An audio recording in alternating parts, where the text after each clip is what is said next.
இன்னைக்கு இருக்க இளைஞர்கள் எல்லாருமே வந்து அண்ணாமலை பக்கம் பின்னாடி போறதுக்கு காரணம் அவருடைய தைரியம், பேச்சு, நேர்மை. அவர் வந்து புள்ளி விவரத்தோட எடுத்து சொல்றாங்க இல்லையா. அண்ணாமலை அவர்களை மாற்ற வேண்டிய தேவை இல்லை. ஏன்னா அவர் வந்ததுக்கு அப்புறம் தான் கிராமங்கள் தோறும் வந்து பிஜேபி கொடி பறக்குதுங்க சார். இப்ப நாங்க இருக்கிறது ஒரு மெயினான ஊரு. மோடி ஐயா அவங்களுடைய ஸ்கீமே எங்களுக்கு தெரியாது. ஆனா இன்னைக்கு கிராமத்துல இருக்க ஒரு பெண்கள் கூட இது வந்து மோடி திட்டம்னு சொல்ற அளவுக்கு ரீச் கொண்டு வந்திருக்காங்க சார். அதுக்கு காரணம் அண்ணாமலை தான். இது வந்து சும்மா நாடகம் கண்ட ஜல்ஜீவனுக்கு ஸ்டிக்கர் ஒட்ட மாதிரி, ரேஷன் பொருட்கள் ஸ்டிக்கர் ஒட்ட மாதிரி, சத்துணவு பொருட்கள் ஸ்டிக்கர் ஒட்டின மாதிரி இதை ஒட்டணும்னு நினைக்கிறாங்க சார். இதெல்லாம் இவங்க எல்லாம் கொஞ்சமாவது யோசிக்கணும். நம்மளுடைய இளைஞர்கள் வந்து கெட்டு போயிருவாங்க, அவங்களுக்கு ட்ரக் அதிகமா வர ஆரம்பிச்சிடும்னு அதை கவலைப்படாம ட்ரக்கினுடைய தலைநகரம் குஜராத். குஜராத்ல போய் நீங்க பிடிச்சிட முடியுமா? அங்கெல்லாம் வச்சு வெளுத்து வாங்கிடுவாங்க சார் அங்க இருக்க போலீஸ். சமீப நாட்களாக அண்ணாமலை அவர்கள் வந்து மாற்றப்படுவதாகவும் சில செய்திகள்லாம் ஊடகத்துல தினந்தோறும் பரவப்பட்டு இருக்கிறது. அது மட்டும் இல்லாம அடுத்த பாஜக மாநில தலைவர் இவர்கள் தான் அப்படின்னு சொல்லிட்டு பாத்தீங்கன்னா லிஸ்ட் போட்டு அதையும் வெளியிட்டு வந்துட்டு இருக்காங்களே. மாற்றம் இருக்கிறதுக்கு வாய்ப்பு இருக்கு மேம், உங்களோட நிலைப்பாடு என்ன? சார் மீடியா எல்லாமே அப்படிதான் சார் சொல்றாங்க. எனக்கு வந்து அது மாதிரி ஒன்றும் தெரியல. ஏன்னா வந்து இப்போ அண்ணாமலை மாற்றத்துக்கு உண்டான அவசியம் எதுவும் இல்லைன்னு நான் நினைக்கிறேன் சார்.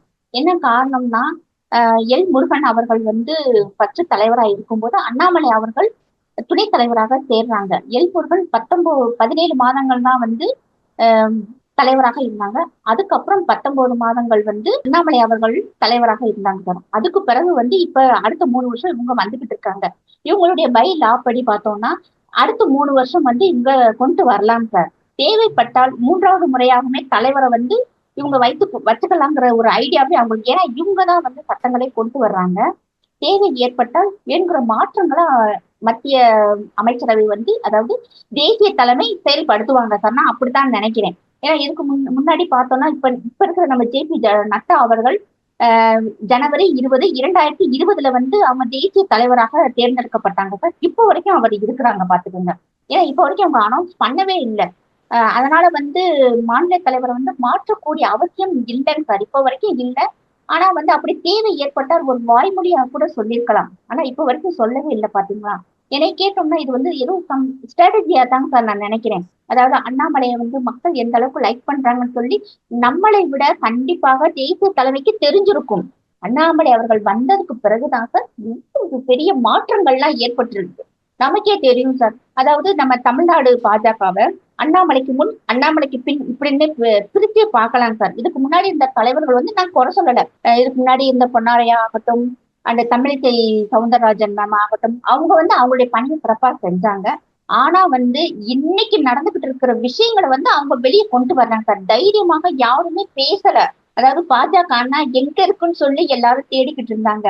நோட்டா கட்சின்னு சொல்லுவாங்க, தாமரை வந்து மலர்ந்தே தீராது, சாக்கடையில கூட மலராதுன்னு சொல்லி ரொம்ப இழிவாலாம் பேசுவாங்க சார். இந்துத்துவா கட்சின்னு சொல்லுவாங்க, வேற மாதிரி விஷயங்கள் எல்லாம் நமக்கு சொல்லுவாங்க.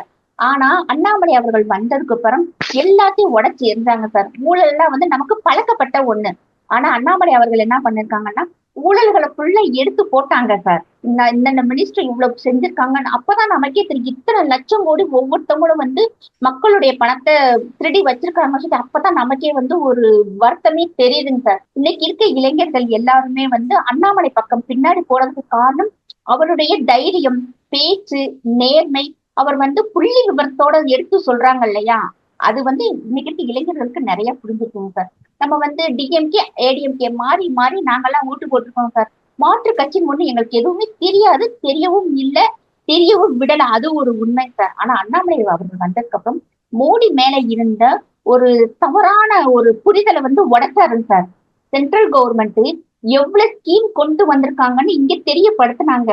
ரேஷன் பொருட்கள் எல்லாம் நானே என்ன நினைச்சதுன்னா இது வந்து ஸ்டேட் கவர்மெண்ட் கொடுத்துச்சுன்னு நினைச்சுக்கிட்டு இருக்கேன் சார். ஆனா பார்த்தோம்னா ரேஷன் பொருட்கள் ஆகட்டும், சத்துணவு பொருட்கள் ஆகட்டும், இன்னும் நிறைய ஸ்கீம் எல்லாமே வந்து சென்ட்ரல் கவர்மெண்ட் கொடுக்குற பணத்துலதான் இவங்க வந்து நாங்க தான் செய்யறோம்னு சொல்லி ஸ்டிக்கர் ஒட்டிக்கிட்டு இருந்தாங்க.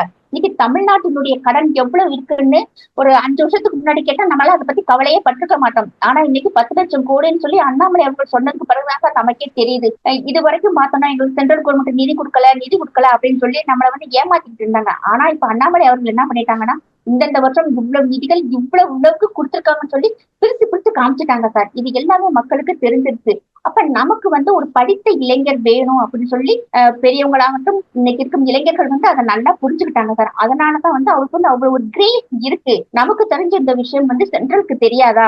கண்டிப்பாக தெரிஞ்சிருக்கும் சார். அவங்க வந்து எதுக்கு டிலே பண்றாங்க என்னன்னு தெரியல. அதாவது வந்து வர்ற 9ஆம் தேதி வந்து அமைச்சரவையில ஏதோ மாற்றம் கொண்டு வரும்போது எலெக்ஷன் வந்து இங்க இருக்கும். அதாவது அவங்க வந்து தலைவரை தேர்ந்தெடுத்திருப்பாங்க, அப்புறம் அனௌன்ஸ் பண்ணுவாங்க அப்படின்னு சொல்றாங்க சார். என்னைய பொறுத்த வரைக்கும் அண்ணாமலை அவர்களை மாற்ற வேண்டிய தேவை இல்லை. ஏன்னா அவர் வந்ததுக்கு அப்புறம் தான் கிராமங்கள் தோறும் வந்து பிஜேபி கொடி பறக்குதுங்க சார். இப்ப நாங்க இருக்கிறது ஒரு மெயினான ஊரு. எங்க ஊரை சுத்தி நிறைய கிராமங்கள் சார். நாங்கெல்லாம் ஃபர்ஸ்ட் போகும்போது டிஎம்கே கொடி ஏடிஎம்கே கொடி தான் இருக்கும். இன்னைக்கு பார்த்தோம்னா பிஜேபி கொடி இருக்கு. எங்க ஊர் பக்கம் நிறைய அந்த அது என்ன சொல்லுங்க கட் அவுட் கலாச்சாரம் அதிகமா இருக்குங்க சார். ஏதோ ஒரு ஃபங்க்ஷன்னா கட் அவுட் வைப்பாங்க. அதுல எல்லாம் பார்த்தோம்னா இன்னைக்கு பிஜேபி அண்ணாமலை, மோடி, நட்டா இவங்க போட்டோஸ் அது கூட பார்த்தோம்னா அந்த போட்டோ போட இடம் இருக்காம ரொம்ப லாங்கா இருக்குங்க சார் அந்த கட் அவுட் எல்லாமே. எனக்கு தெரிஞ்ச ஒரு டிஎம்கே ஃபேமிலி, பக்கா டிஎம்கே, அவங்க எல்லாம் முக்குளத்தோர் சமுதாயத்தை சார்ந்தவங்க. அவங்க பையன் லாயரா இருக்கிறாங்க. அவங்க வந்து இப்ப பிஜேபியில ஒரு பெரிய ஆளா வந்துகிட்டு இருக்காரு. அப்ப நான் சமீபத்துல போன் பண்ணி கேட்கும்போது, அத்தை ஆமாட்ட நான் பாஜகவுல தான் அத்தை இருக்கேன் அப்படின்னு சொல்லும்போது ஆச்சரியமா இருந்துச்சு. அப்பா எப்படி விட்டாருன்னு. அவங்க காலம் எல்லாம் முடிஞ்சிச்சு அத்தை. எனக்கு வந்து அண்ணாமலை அவர்களுடைய நேர்மையான பேச்சு பிடிச்சிருக்கு அத்தை. அதனால நான் அந்த இதுல இருக்குன்னு சொல்லும்போது இப்ப நம்ம அந்த ஊர் பக்கம் எல்லாம் போகும்போது அவங்க கட் அவுட் நிறைய பசங்களுடைய இந்த கூட்டம் குட்டி குட்டியா தாங்க சார் இருக்கும். அவ்வளவு பேர் இணைஞ்சிருக்காங்கன்னு நான் சொல்றேன். எங்க கிராமத்து பக்கம்லாம் அவ்வளவா தெரியாதுங்க சார். மோடி ஐயா அவங்களுடைய முக்கியமே எங்களுக்கு தெரியாது. ஆனா இன்னைக்கு கிராமத்துல இருக்க ஒரு பெண்கள் கூட இது வந்து மோடி திட்டம்னு சொல்ற அளவுக்கு ரீச் கொண்டு வந்திருக்காங்க சார். அதுக்கு காரணம் அண்ணாமலை தான். மற்ற மீடியா பேசுறதுக்கு என்ன காரணம் நமக்கே தெரியும். எல்லாருமே வந்து இன்னைக்கு டிஎம்கேக்கு சப்போர்ட்டா தான் எல்லா மீடியாவுமே இருக்கு. அவங்களுக்கு என்ன கோவம்னா சார், இது வரைக்கும் அந்த கட்சியை யாரும் எதிர்த்து கேள்வி கேட்டதில்ல, யாரும் பழி சொன்னதில்ல, எல்லாமே தழுவு கட்டியே போயிட்டாங்க இதுக்கு முன்னாடி இந்த தலைவர்கள்.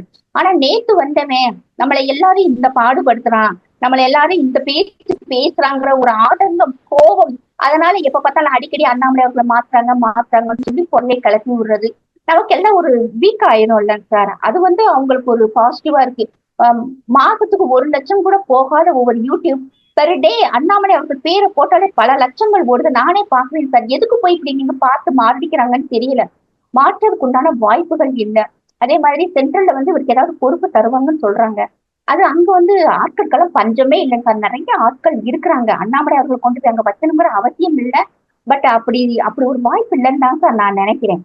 ஏன்னா இப்ப அவங்களுக்கு வந்து நம்ம தமிழ்நாடை வந்து நல்ல மேல கொண்டு வரணும், தமிழ்நாட்டுல வந்து பாஜகவை பழக்கணும்னு தான் அவங்க பாக்குறாங்க. கூட்டணியை பத்தி அமித்ஷா அவர்கள் சொல்லியிருக்கிறாங்க. ஏடிஎம்கே விட கூட்டணி இருக்குன்னு ஓப்பனா சொன்னாலுமே யாரு தலைமையில இப்ப வரைக்கும் சொல்லலாம் சார். ஏடிஎம்கே கூட சொன்னதை தவிர எடப்பாடி கூடவா இல்லாட்டி நம்ம செங்கோட்டையன் அவர்கள் கூடவா அப்படின்னு சொல்லி அந்த வேர்ட்ஸை வந்து அவங்க மென்ஷன் பண்ணல. அதையும் நம்ம கவனிக்கணும்.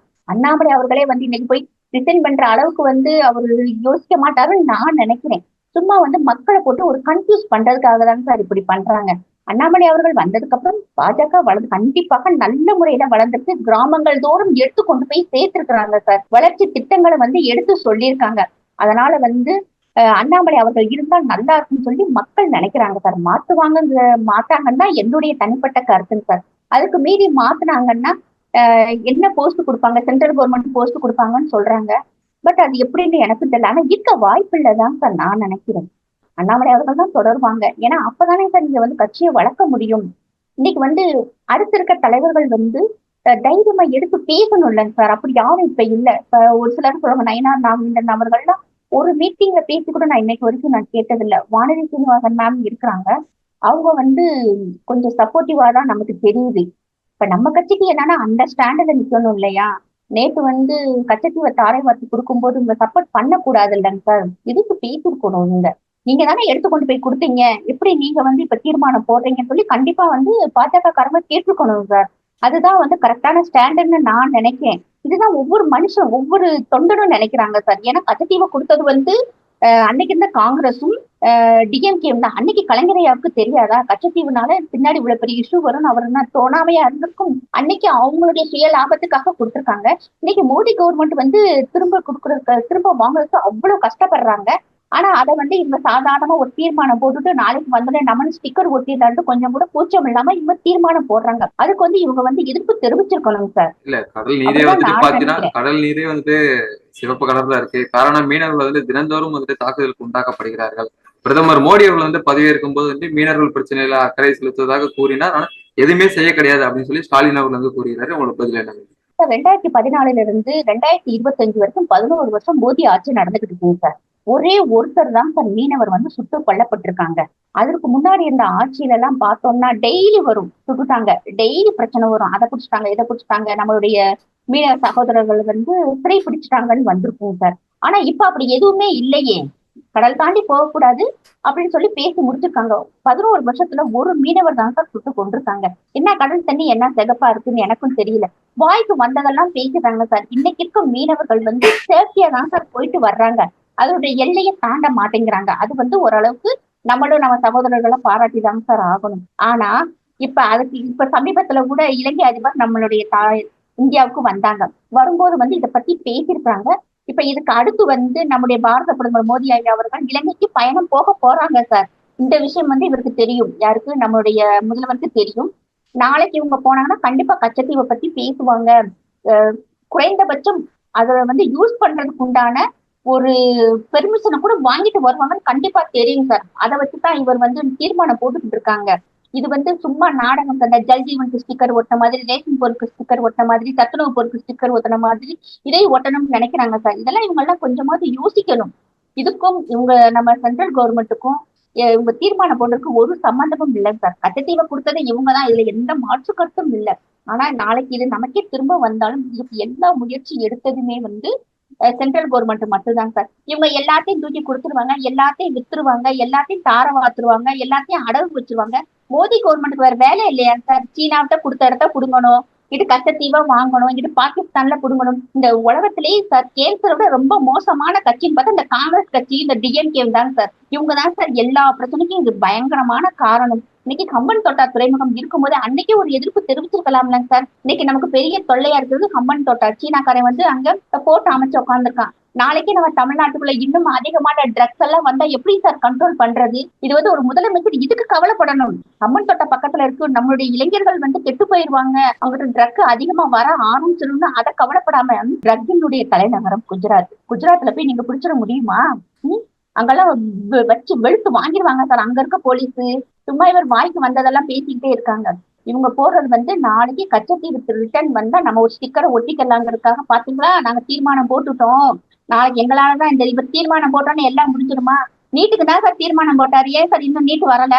நீட்டை கொண்டு வர வேண்டியதானே? இன்னும் மக்களை ஏமாத்தி எவ்வளவு நாளைக்குதான் இவங்க மக்களை ஏமாத்துவாங்கன்னு பாக்குறோம். இதுக்கும் மோடி கவர்மெண்ட்டுக்கும் இவங்க போட்ட தீர்மானத்துக்கும் ஒரு பைசாவுக்கு பிரயோஜனம் இல்லைங்க சார். இல்ல மேடம், ஸ்டாலின் அவர்கள் வந்து பாத்தீங்கன்னா சட்டப்பேரவையில தீர்மானம் நிறைவேற்றாரு மேம். இப்போ இங்க காங்கிரஸ் கூட்டணியில் இருக்கக்கூடிய காங்கிரஸ் கட்சி தலைவர் செல்வ பெருந்தைக்கு வந்துட்டு கச்சத்தீவு கொடுத்தது சரிதான் அப்படின்ற போல வந்துட்டு பேசுகிறாரு. இதுல எது மேம் உண்மை? சார் 2 பேருமே கூட்டுக்களவாணி தாங்க சார். ஏன்னா காங்கிரஸ் சீட்டு மேல இருக்கும்போது இங்க கலைஞர் ஐயா அவங்கதான் இருந்தாங்க. 2 பேரும் பேசி வச்சுதாங்க சார் இதை கொடுத்துருக்காங்க. இதுல ஏதோ ஒரு லாபம் டிஎம்கே கட்சிக்கு இருந்திருக்கு, இதை இல்லைன்னா சொல்ல முடியாது.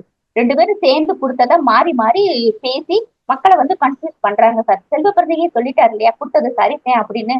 அப்ப எதுக்கு இவர் தீர்மானம் போடணும்? கொடுத்தது நமக்கு கூட்டணி கட்சி. இப்ப கூட்டணியில செல்வ பெருந்தகை இருக்காரு. அப்ப கூட்டணியில இருக்கும்போது எதுக்கு வந்து நம்ம திரும்ப கேட்கணும்ட்டு இவர் விட்டுட்டு தீர்மானமே போடாம இருக்கலாமே. இல்லாட்டி செல்வ பெருந்தகை சொல்லியிருக்கணும், நீங்க தீர்மானம் போடாதீங்கன்னே, நாங்க கொடுத்தது சரிதான்னு உங்க அப்பாவே ஏத்துக்கிட்டான்னு இவர் எடுத்து சொல்லியிருக்கணும். 2 பேரும் மாறி மாறி ஸ்டேட்மெண்ட் கொடுத்து மக்களை வந்து குழப்பத்திலே வைக்கிறாங்க சார். அவ்வளவுதான்.